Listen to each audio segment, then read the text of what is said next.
చిన్న పిల్లలు ఉన్న ప్రతి ఇంట్లో బాలామృతం తప్పకుండా ఉంటుంది. ప్రతిసారి వేస్ట్ అవుతుందని చెప్పేసి ఈసారి అయితే బిస్కెట్లు చేద్దామని అయితే అనుకుంటున్నా. 3 కప్పుల బాలామృతానికి 1 కప్పు గోధుమ పిండి తీసుకొని, బాలామృతంలో ఆల్రెడీ చక్కెర ఉంటుంది కాబట్టి నేనైతే కొంచెం చక్కెరే తీసుకున్నా. మిక్సీ పట్టాక ఉప్పు నెయ్యి వేసి బాగా కలుపుకోవాలి. కలిపేటప్పుడు ఇలా ముద్దలా రావాలి.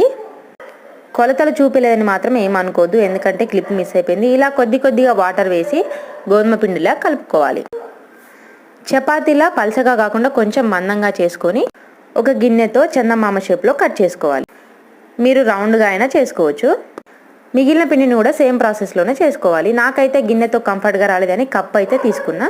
ఒక పెద్ద గిన్నె తీసుకొని స్టాండ్ పెట్టి దానిపై మూత పెట్టి దాంట్లో మొత్తం పేర్ చేసుకోవాలి. ఇవి ప్రిపేర్ కావడానికి కొద్దిగా టైమే పడుతుంది. 20 నిమిషాల తర్వాత చూస్తే బిస్కెట్స్ అయితే రెడీ అయిపోయినాయి. వేడిగా ఉన్నప్పుడు కొద్దిగా మెత్తగానే అనిపిస్తాయి, చల్లారినాక గట్టిగా అవుతాయి. బాలామృతం తినని పిల్లలకి ఇలా ట్రై చేసి